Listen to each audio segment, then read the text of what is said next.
last major holdout on LGBT is the Muslim world.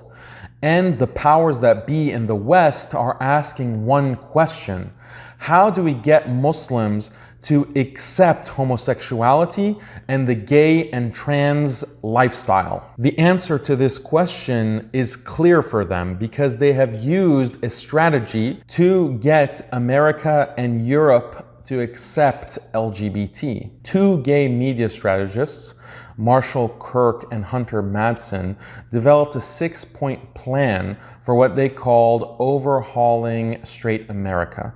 This strategy they published in 1987 and was later developed into a larger book called After the Ball. The purpose of this strategy was to mainstream LGBT. And the strategy was so successful that within 20 years, they were able to turn a deeply conservative Christian country, the United States, into a country that celebrates openly every aspect of the LGBT ideology. Now we see this same exact strategy with some slight modifications being used on the Muslim world. And if we allow this strategy to play out and be executed, then it's likely that the Muslim world will adopt and celebrate LGBT even faster than it was accepted in the West. So what are the components of this 6-point plan? Point number 1, talk about gays and homosexuality as much as possible, as loudly as possible. The goal is to desensitize. You want to make homosexuality something that is seen as completely normal, something that is completely mainstream. And you want the public to not be shocked by homosexual or transgender behavior. Ideally, they want Muslims to think about sexual preference in the way that you think about flavors of ice cream or favorite sports. I like chocolate, she likes ice cream. I like cricket, he likes football. I'm heterosexual, she's homosexual. This is the kind of normality that they're aiming for. Key to desensitization is to introduce gay and trans elements through cultural venues, TV, movies, music, books. And that way you're going to accelerate the desensitization and the normalization process. Point number 2, this is critical. You have to portray gays as victims, not as aggressive challengers. There is a huge non-bullying campaign. The point of these anti-bullying campaigns is to portray gays as victims who need protection and they need support. If they're successful in portraying homosexuals as victims, then that will create a natural reflex to want to protect that group. Ideally, the homosexual is portrayed as someone who's young, someone who is attractive, someone who looks normal by all accounts, but someone who is bullied, is a victim. In this way, the homosexual is transformed in the mind of a Muslim. In the mind of a Muslim, homosexuality is associated with Qawm Lut, and they were by no means victims. They were in fact the aggressor. But through an anti-bullying message, the homosexual is transformed into an innocent victim and indeed a symbol of innocence in need of protection. Point number 3, give the protectors a just cause. So anyone who's outside of the newly identified victims, the LGBT community, takes on this protector role. They need a just cause that they can rally behind. What is this just cause? You can make it about diversity, and this is something that Muslims already value because of Islam. So make LGBT a part of the diversity that Muslims can celebrate. You can also give Muslims the just cause of protecting rights. Protecting huquq is an important part of standing for justice within Islam. Muslims are not going to support the homosexual act itself. So that has to be decentered. What should be the center of concern is anti-discrimination. Are you going to discriminate and bully and unfairly condemn these poor innocent victims? That's the narrative that needs to be propagated throughout the Muslim world. By focusing on anti-discrimination, no longer is homosexuality about men penetrating each other's rectums in a kind of sexual fetish. That's not a cause that anyone would get behind. In fact, it's a cause that Muslims would be repulsed by and would reject. But if you change the conversation to be about anti-discrimination and something positive, like the fight for liberty, the fight for rights, then that becomes a positive message that Muslims might be more inclined to support. Point number 4 is really subtle. Emphasize that homosexual behavior is haram. Now, this might seem counterintuitive. If you focus on the haram aspect of this behavior, wouldn't that move Muslims away from LGBT acceptance?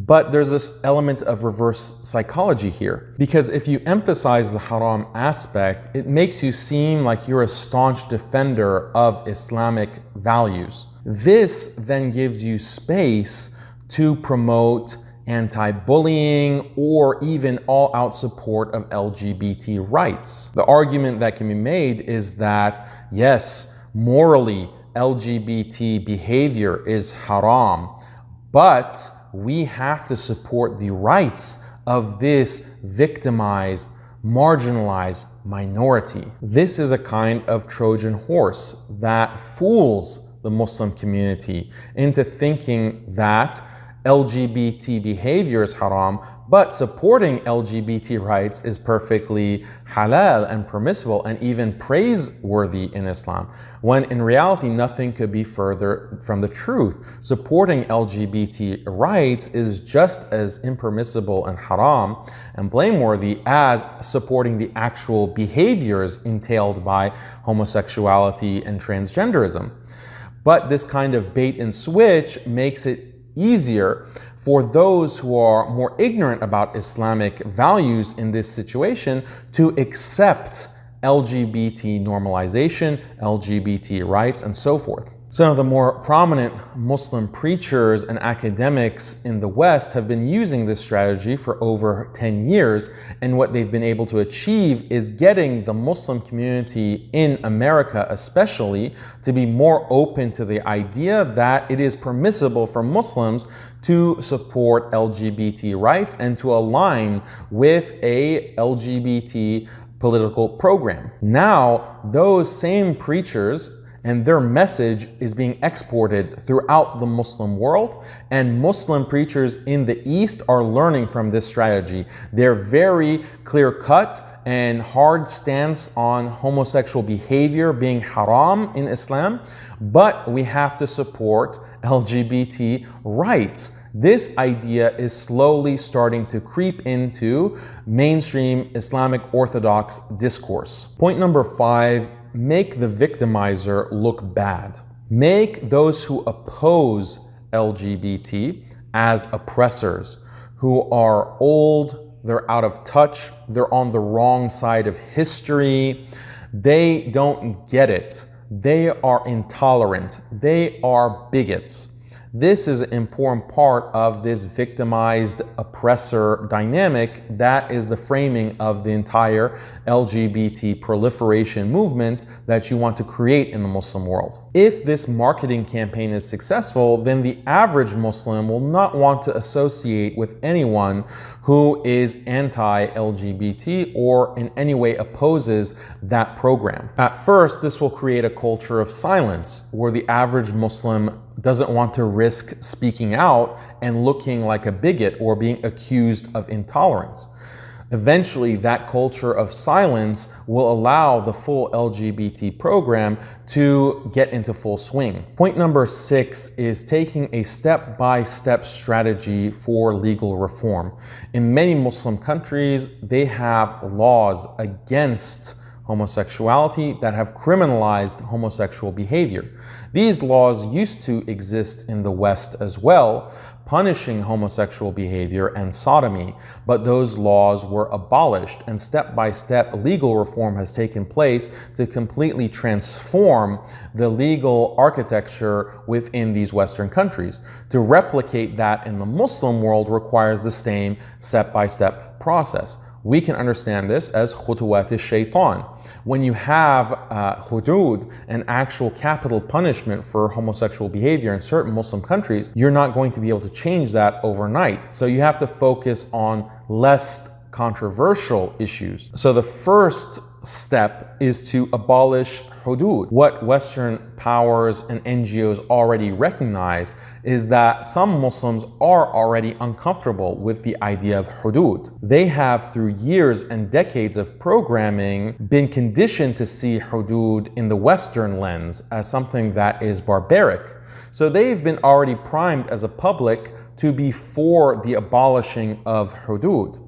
That means that that step is almost complete in many parts of the Muslim world, and we hear every day of other countries that want to get rid of these kinds of punishments from the legal system. Once the hudud are abolished, then you can decriminalize homosexual behavior completely.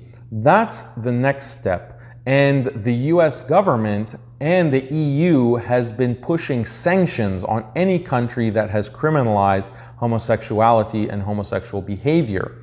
So there is already pressure in this second step to completely decriminalize these things. The next step is to legalize their social spaces. So gay clubs, gay bars, these should be allowed legally to function and to not be closed down by governmental authorities. Fourth, create a protected legal status. This means a person who identifies as LGBT will get certain protections under the law that protects against any kind of harassment or any kind of perceived abuse or harm.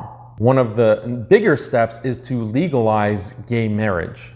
And this will require a lot of challenges in the legal system, but activists have been working hard to change the culture over all these years to normalize and to desensitize.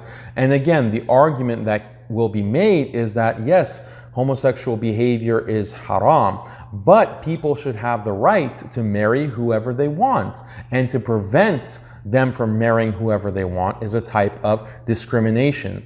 This kind of legal reasoning actually makes no sense, and if you want to understand why, I have some links in the description that explain how there's no such thing as anti-gay marriage discrimination, but they will really push this point in order to change the law in Muslim countries to actually legalize gay marriage, and Western countries will no doubt push very hard for these kinds of reforms. The sixth step is to actually introduce hate speech laws. Now you have to criminalize those who speak against LGBT. This has happened in many countries. It's actually something that hasn't happened in the US as of yet because of the First Amendment protections that flimsily protect certain kinds of critique. But in many countries like Canada, like the UK, like in South Africa, like even Australia, there are hate speech laws that can criminalize anyone who teaches against homosexuality or any aspect of LGBT. So by this point in the legal process, things have really changed massively. And now you get to the point where you make LGBT education part of the schooling curriculum, where children are now going to school at the ages of 4, 5, and 6, and it is mandatory for them to be introduced to LGBT ideology and the idea that love is love, there's no problem with a man and a man getting together, or a woman and a woman, or if you're a boy, you transition to a girl, or vice versa. This is now part of the curriculum. Once you have that change, then it's really easy to require things like gender-neutral bathrooms. Basically, you dissolve any conception of gender separation. You make sure that every space can include men and women. You also require people to change their language. If a person has preferred pronouns, you make it a legal requirement to respect that pronoun usage. Next step, you have to put more controls on parents and the parents' right to opt out of the LGBT curriculum in school. And also, if a child decides, because of his LGBT education in school to change his gender, then you criminalize the ability of the parent to take the child out of that. Preventing a child from hormone therapy and transitioning from one gender to the other is categorized as child abuse. Finally, you remove all other legal restrictions and you make it illegal to in any way discriminate against LGBT, whether it's in your employment practices, whether it's with how you teach within your religious schools or your masajid. You criminalize anything that opposes the LGBT ideology, and then the full legal transformation is complete. Following this 6-point plan, the Muslim world can be transformed in just 10 years or 20 years max. Have you noticed these steps being implemented in your country? Who are the main politicians, the main religious figures, the main actors and media personalities, the main academics that are pushing this? Knowing the plan is the first step in countering the plan. They plan and Allah plans, and Allah is the best of planners. Allahul Musta'an.